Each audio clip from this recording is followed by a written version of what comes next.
So your servicing portfolio went from 450 to 650 million in a single year. Billion. Or billion, yes. The best sale to make is to an existing customer. And then I trained every day. And that was the foundation that I built my business on.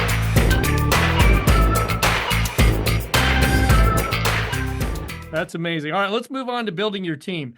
So when you started, what'd your team look like? Was it just you? Yeah, it was me and a smile on my face and a song in my heart. Are you a good singer? No, No. that's why it Uh, was in my heart. yeah, exactly. But you're a good cold caller, evidently. Is that how you started? Was cold calling? It was. Yeah. You have to be able to be willing to cold call. Yeah, and you also have to be smart enough to know that's a dumb way to do business. Yeah. Right? Tough. You have to be willing to do it, Yeah. but you have to not want to do it. It's a tough one. Um, when you're building your team, I mean, obviously you guys do something different because how many employees do you have across the country? Well, in the US, we have about 4,000, and we Okay. probably have 6 or 7,000 in India and the Philippines. Okay. All right. Now, when you started hiring, you're new, you're getting started hiring. What were you looking for in your first couple hires? Somebody would work on a commission. I still do that, just so you know, every day, Well, finding good ones. that was it. That, by the way, um, that was something I worked really, really hard at, Yeah. is having a process to hire commission people. And it was a different era. Yeah. What was considered unemployment then is not what unemployment is considered today. Right. The kinds of jobs that were available, the dollars you could earn in a job. We were in it, we've gone through an enormous amount of social change. Yep. Who we are as Americans today is not the people we were in the 1980s. Right. And I mean that in a objective way, not in a, biased or personal perspective way. Sure. Um, you know, we were coming off of a time that was slower. The speed of life in 1980 was way different than the speed of life in 2025. Yeah. We didn't even really have FedEx wasn't even in full bloom. We Right. didn't have fax machines became new around then. Computers were really a single line of memory on a typewriter. Yeah. Most communications were via mail. You would get phone calls in the afternoon and you'd return them the next morning. Yeah. And that was standard fare. Yeah. You did a lot of interpersonal relationship building, and it was more of a who you knew than a what you knew, and it was less about what you did and more about um, how you did it. Yeah. And there was, we were coming out of a manufacturing society into more of a service society, Mhm. and which preceded being in a data environment. So society has changed a lot, like a whole lot, and the capabilities of an individual have grown significantly. To do the work that we do today, GE Capital was the largest person in my field, and they did $100 billion of servicing for the first time in American history in 1993. Freedom, and they did it with tens of thousands of people, Sure. and were the top employer in the town that they were in. Freedom Mortgage services $650 billion in residential mortgages today, and we do it with a couple of thousand people. And we do it across the entire country, and we do it way better than GE Capital ever imagined doing it. And they had, thousands of square feet, tens of thousands of square feet of file space Oh. where they kept physical files. Uh, Hmm. can. So the changes in society are great, and they manifest in a way that makes the world we live in so much different Yeah. than the world was then.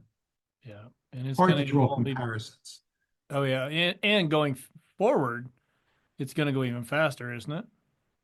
Yeah, I think it's going to go way faster, and I think it's important for people that are in business to understand what that means. And when you talk about technology, understanding the technology is a tool that drives down costs and enhances capability is important because you can't get past zero, Right. right? Yeah. So no matter how good a tool is, it can only reduce a percentage of your cost. And that's why you've seen costs fall incrementally, right? Yeah. But costs don't drop exponentially, Right. right? Because they can only drop incrementally. Yeah. And that's an important thing to understand. So, what can you change exponentially is revenue and your capability through the money that you spend to do more work. And therefore, it becomes a question of tools and efficiency. And you have to think about technology in terms of tools and efficiency. If you want to get exponential growth, you also have to have the opportunity to drive in more revenue. Yeah.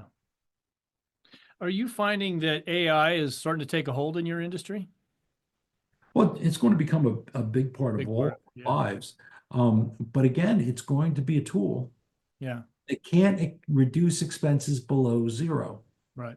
It can reduce expenses and it can enhance capabilities, which means that you'll have consolidation and your revenues can grow through the use of AI, but only because they empowered you to Mhm. do more work for less money. Right. So if you don't have the opportunity to create that work, what are you going to work on? True. AI won't create the work for you. It'll do the work for you in a more efficient fashion and empower you to do more work, but you still have to find the more work to do. Yeah. Absolutely. I want to go back to the hiring because I think that is something you must have done incredibly well. Was there something that you did that was different or unique to support your employees, maybe new training or something like that? Well, Is I that spent something? 3 days a week interviewing, hiring, and uh, really selling people to join me. Uh, a couple of days of interviews and a day of hiring. And then I trained every day. And that was the foundation that I built my business on. Yeah. And by the way, it was an era that was not too different from what I think we're going to go through today. We saw a period of manufacturing was slow.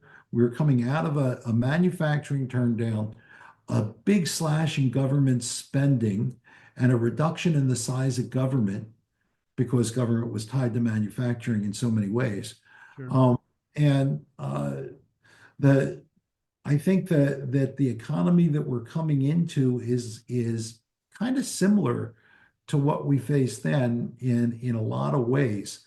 And uh, I think that the difference then was there was more training needed and more time spent hiring and more time spent in developing personnel. And that evolved more over time into building culture. And culture was important, but it was kind of a part of training. And you wanted to build a relationship with people that could last long periods of time.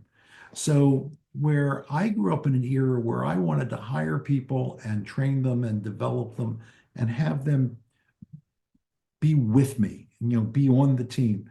And I've been lucky enough to have people with me for 25, 30, 35, 40 years.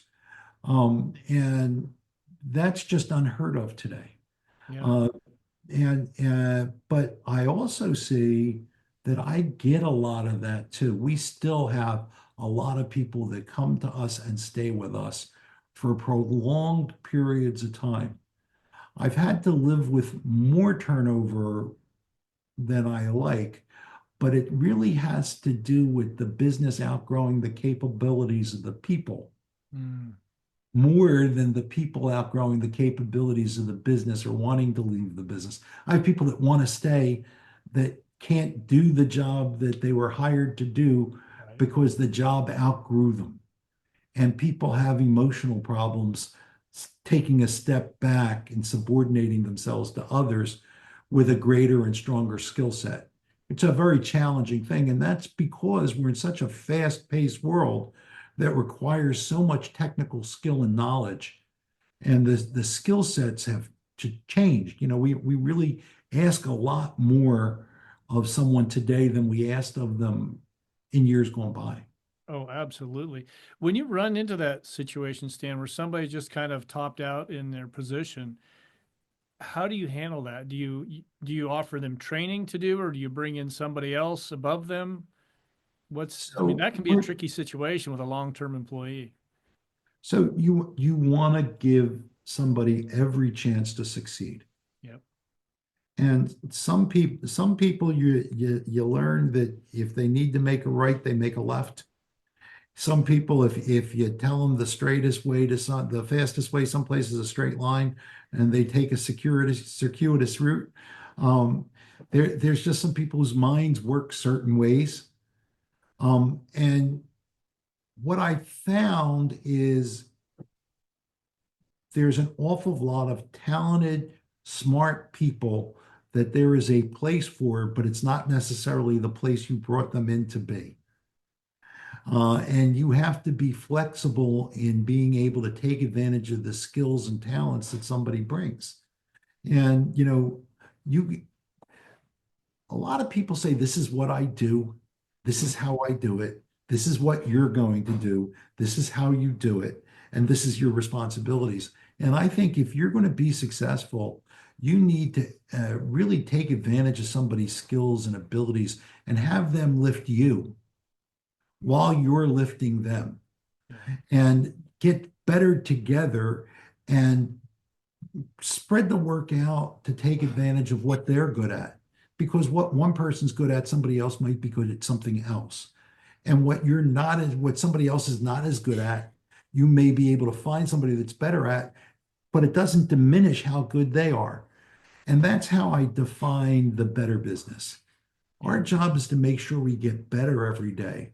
And that takes some of the pressure off of somebody to not be good enough because they know they need to get better. And one of the ways to get better is to bring somebody in that's better than you. I hire people all the time that are better at things than I am. Oh, And yeah. I'm so glad I had the chance to do that because it lifts me so that I don't have to do all the lifting on my own. If you Yeah. can hire people that are better than you, that are pulling you up while you're jumping, Yeah. your chances of getting over that wall are a lot better. And you have to be willing to accept help as Yeah. well as give help. Yeah. Yeah. It's tough to grow when you're trying to do everything yourself. And when it comes to technology, I'm the first one to say, listen, this is not my forte, as you saw when we were signing on here today. Uh, I mean, obviously, Stan, you're doing something right. For you to have employees of 20, 30, 40 years, there's obviously freedom is a leader. Yeah, because I don't know too many people that stay in the mortgage industry that long. I mean, that's impressive. Obviously, you're paying top of market, and all the healthcare is all in place. Um, that's tough. You guys should really be commended for that one. You don't hear that very often in sales, especially. Well, we've kind of evolved past just being a sales organization. Yeah, I guess 4,000. And I consider us more asset managers and risk managers Yeah, than sales managers today. right. But it's a skill that you need in anything that you do. You have to be able to convince people to do it with you Yeah, and to get your outcome accomplished. So having good sales skills is always a plus. yeah, But I think it's more than that. We used to give out watches for, gold Rolex watches for people that were with us 25 years, and then I couldn't buy enough of them. And Cornered the market. it became kind of challenging. So we went to giving out special gifts and letting people pick out of a catalog, Oh, the same value gift. But right. at the end of the day, if you cherish people and you respect them and you appreciate what they've done and what they can do next, and you believe in them, there's a good chance that they're going to believe in you. Yeah. And people don't follow, your lead because you say, "Come on and follow me." Okay. You have to run for election every day, Yeah. and you have to give them a good reason to do what you ask. Yeah. And you have to let them know that they're going to be better for having done what you've asked them to do. Yeah. What do you think makes up a good leader? Well, believing in yourself and what you're doing, Yeah. um, acting on purpose with purpose, Right. uh, and making sure that what you're doing is good for everybody. It's got to be good for the customer. It's got to be good for the employee. It's got to be good for the firm. And if everybody feels that if they get better every day and they're doing a better job every day, that the improvement is going to create a benefit for the world they live in, and be important. I think it's important to have an important, valuable mission. Yeah. Uh, at the end of the day, if what you're doing is not considered valuable and people feel that they are bigger than what they do, then they're not going to take it as seriously as if they feel that what they do is bigger than they are. Right. And making sure people believe in that mission and are committed to that mission and they can see it and visualize it and touch it and believe it and it's tangible to them, I think is critical if you want somebody to do something. I agree. People don't do things because they're afraid of you or because they're afraid of their career or they're fearful. If you have to lead because someone else is afraid, you're a lousy leader. Yeah. Yeah. That's kind of old school, right? Uh, We do still see it in commercial real estate brokerage a little bit. Like they'll hire somebody and you need to do 200 cold calls today or else, and then a couple of days later they go, how the cold calls coming. It's just kind of not a great way to do it. But obviously you're doing Okay, it so right. let's take that example. Yeah. If you want to be successful, you need to make 200 cold calls today. If you Hmm. made 150, who did you cheat? Yeah, yourself. All right. If you don't get paid next week because you only made 100 cold calls, Yeah. who did you cheat? Yeah. If you don't believe in what you do and learn from your failures, who did you cheat? Yeah. So, do you want to tell me that you're not interested in making yourself more successful? You want to tell me you're interested in growing your career? Yeah. And if I told you to make 200, why don't you go to make 250 and tell me that I picked the wrong number? You don't see that much anymore. You hear about the 200 number, like, man, that's a tough number to get to, but they still do it, and it does work for some people. So Also, but it's not great to have to do that. You don't right, do it because you want to. right, You do it because you need to get better and you need the skills that come from it and you need to build the referral base. yeah, So if you don't have any alternative, you better be clever.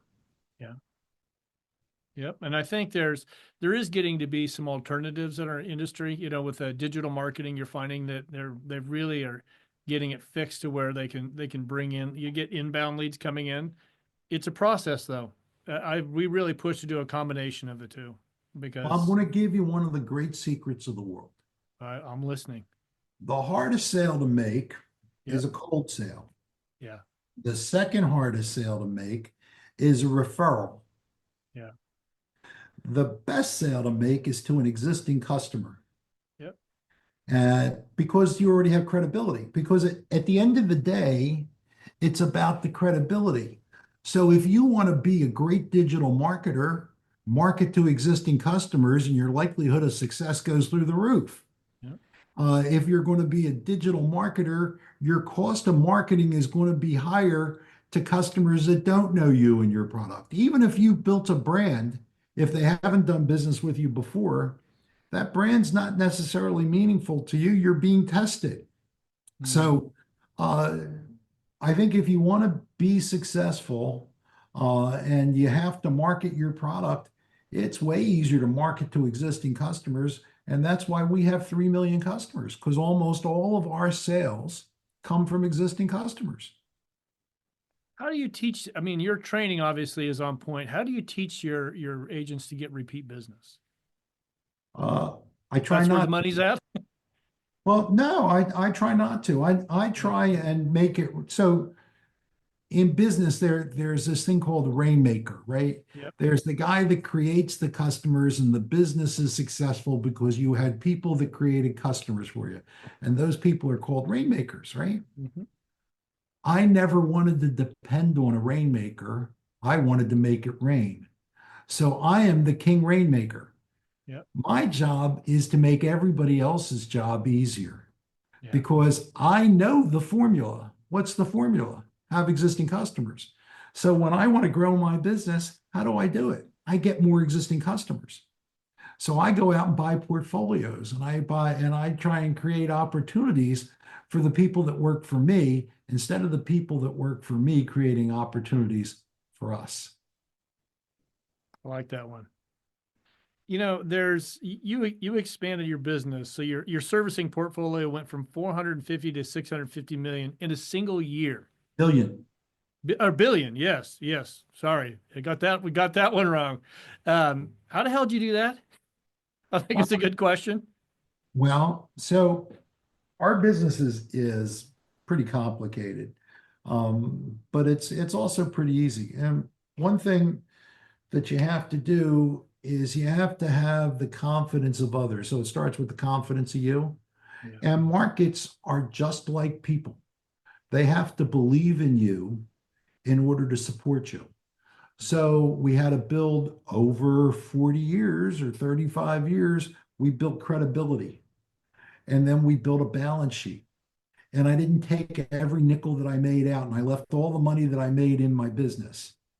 And I kept doing that for a long period of time. And we created ROEs of 20, 25, and 30%. I think we averaged like 25 or 26% over 35 years of You're gonna have to our explain what ROE is to everybody, I'm sure. return on equity, Return on equity. right? So if you only had a dollar and you made a quarter, that was pretty easy to do. As the numbers go up, it gets harder. Sure. Um, but the reality is our performance has been pretty good. Um, so coming out of 20 or 21, where interest rates had fallen a lot and started to go back up, the first thing we had to do was we had to right size our business and get our expenses in line with our revenue at the new revenue levels. So we did that in 22. In 23, we went to work on our balance sheet and we raised a large amount of debt and went converted our business from a secured debt environment to an unsecured debt environment through the use of high yield bonds. And then ultimately, we took that a step further and we took that debt that we were able to raise and bought assets with it instead of taking the money out. Um, we put the money back into our business, which generated huge profits. So when every other mortgage company in the residential space lost money in 23 and 24, we made money in 23 and 24 and grew our business substantially because we focused on the assets rather than on the transactions, because it was not a transaction oriented period of time. Sure. And there's times when you have to be more transaction focused. And there's times, what's that say? There's times to sow and times to reap. Hmm. Uh, and you have to know when it's time to sow and when it's time to reap. Yeah. Yeah. Um, the what's next for you? Where are we going from here? Well, I I'm way better at this than I've ever been in my life. So I'm going to grow the You're heck just out having of fun it. now. Yeah, it's well, it's been fun all the way along, but but I'm better at it. I understand it better. I'm training up I'm lucky enough to have both my children work with me. I have two sons. Okay. They're both in my business, and they're doing great. And they're widely respected by their peers and the people that they work with every day. And that's a good place to start. Uh, and I'm trying to get them up to speed. I'm continuing to work really hard with the senior management staff, get them trained and have help them develop the intuition that'll lead them to know what they're supposed to do next, which is a little bit more challenging than teaching them a sales script. Um, True.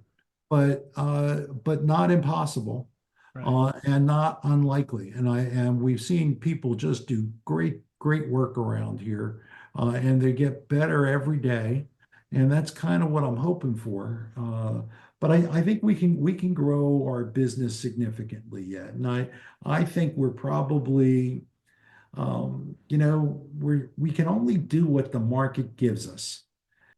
We have some challenges that we're going to face. So when I think about what's next, I think you have uh, the responsibility of creating that ROE every year, right? But some years you have to work twice as hard to lose half as much. Yeah. Uh, and I think that you have to be able to manage the risks that confront you to make sure that you're doing the two things that every business has to do. And my mandate as a business professional is to create wealth and to keep it.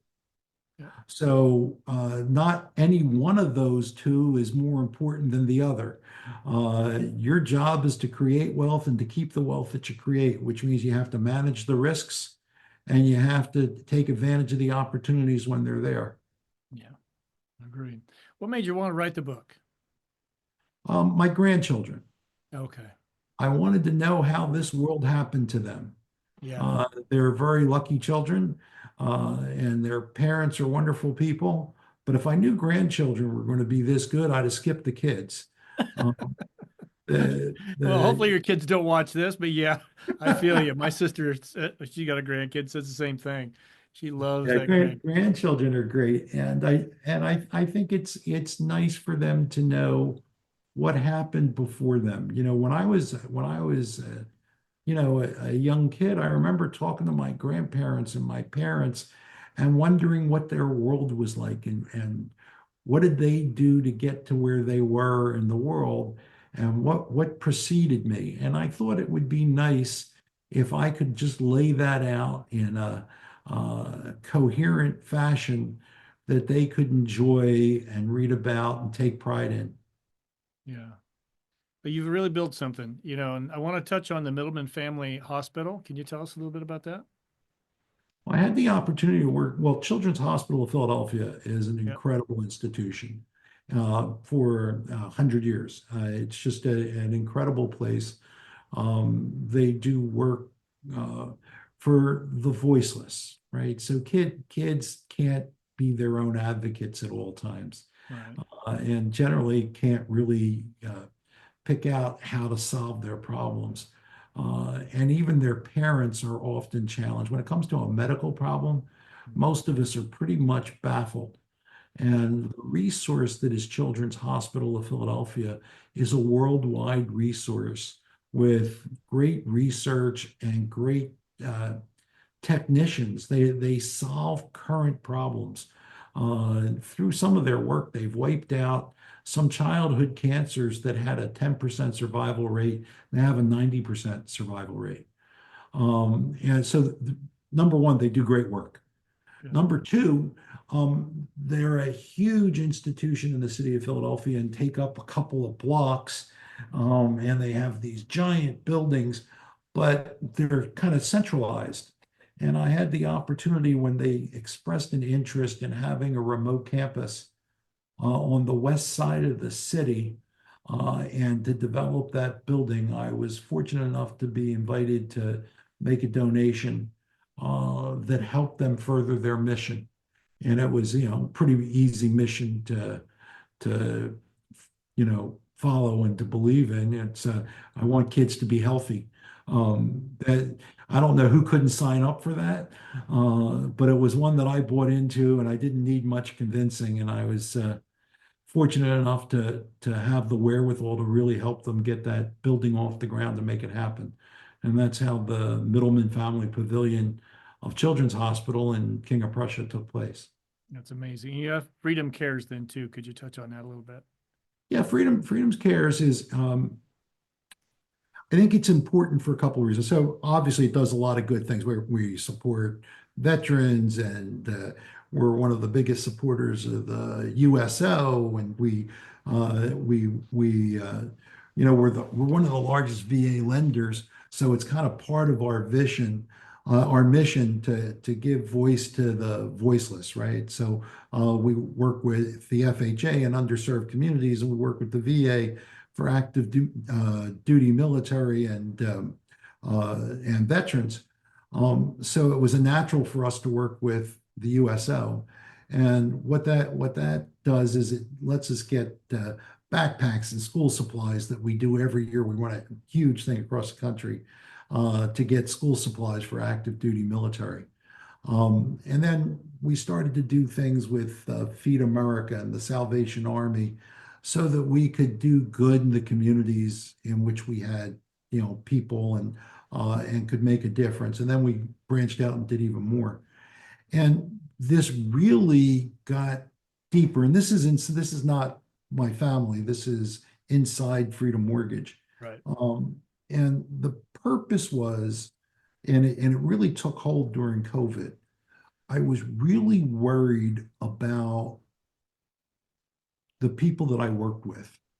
They were working a lot of hours. They were, at their Zoom, which was entirely different from what they had done prior to that. And I was worried about their mental health. They weren't going outside. They were afraid of dying. They were afraid for their families. They were afraid for their friends. They were afraid for their neighborhoods and their country. And you saw riots on TV and food lines. And I reached the conclusion that the best solution was for us to act with purpose, on purpose, and to provide people something that was greater than themselves. And we tried to make that our culture, where not only did you get to do your job every day, you got to do something important for all your neighbors and your relatives and your friends and your community that was important. And we raised, $1 million or more than $1 million for Feed America. I saw people in lines for food on TV, and it just wasn't right. And we stepped up and we got involved in that, and everybody really embraced it. And we activated, thousands and thousands. I think we're up to 15,000 people at one time that became activated and engaged and really took up that mantle and didn't spend their time thinking about themselves and their problems. And they could focus on others and doing their job to help others be better off than they otherwise would be. And that's something that really drives people to success. Yep. And it was terrific to watch and be a part of, and it's just become part of our culture now. Now we just do 1,000 different little things just like that, Yeah. and it's It's really it's incredible. fun to be a part of. It's incredible you guys give back. Now we got to talk about something kind of serious here. You got the Philadelphia Eagles who won the Super Bowl. If the Phillies don't win, your guys are going to have to do something big here this year. Well, I would certainly hope so. We got some guys out in LA think that they can buy the championship. Um, I've yeah, heard. there's a certain reality that you reach, and we have terrific management. John Middleton, my partner, is really committed to winning. I'm an enabler. It's his addiction, and I just help make it possible for him to Right. feed.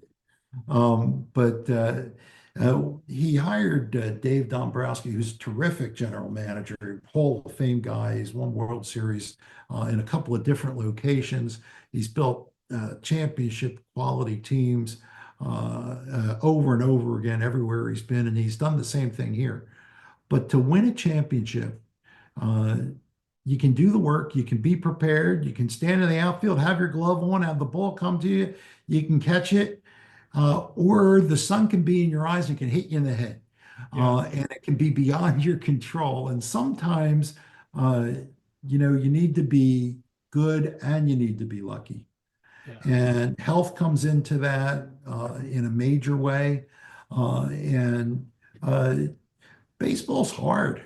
It's hard, in a lot of ways. You can be great on Tuesday and stink on Wednesday. Mhm. And that's just what baseball is. You can hit the ball with all your might and hit it right on the button and hit it harder than you did all week last week and have nothing to show for it except for a line out. Yeah. Um, that's how baseball is. You can pitch great and make one mistake in an hour and a half of pitching and lose the game 1-0.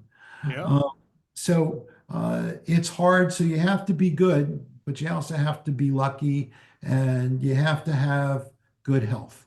Yeah. So if you can put those three things together, that's the magic of a great season. And you see it over and over and over and over again. But it's even more true in baseball than it is in other sports because there are so many people that have to perform on an individual basis and as part of a team. Yeah. I think it's a great sport. And the reason I got involved when I was maybe 8, 9 years old, my mom took me to the ballpark. We took public transportation and we would get up early in the morning and we take a bus to a trolley to an elevated train, get off and get on another trolley car, get dropped off at the ballpark, maybe an hour before the game started. Maybe we'd have some time to get an autograph during batting practice and then get back up to our seats and watch the game. But when you came through that tunnel Yeah. and that bright sunshine opens up as you come out on that tunnel and you see that bright green field and that big blue sky and the sun hitting you in the face, there's nothing like it. I still get chills when I think I about can it. see if I can see it affects you. It's amazing. Just a I'm great thing. thankful that you're an owner. You really love the sport. And I think we kind of got away from a lot of people just look at it as a business and it is a sport. And the guys are out there playing incredible, incredible athletes. But well, I wish you the best of luck. Hopefully you guys take the World Series. I'd like a ticket if you do, by the way, to show up. And Stan, thank you for taking the time today. This has been such a pleasure. I'm going to put your book up on my website so people can find it. They can go in and go to joekillinger.co, go into learn. We'll make sure Stan's book is first on the list so you can check it out there. Stan, thank you. And thank you for everything you're doing. Oh, well, thanks for having me. It was a pleasure being here. You bet. And for those of you watching, if you could, please give us a like. And if you haven't done so, make sure you subscribe. And don't be the first. Remember, you want to be the first to comment, and we'll get you a free book from Stan. So, all right. Thank you, everybody. Thank you, Joe.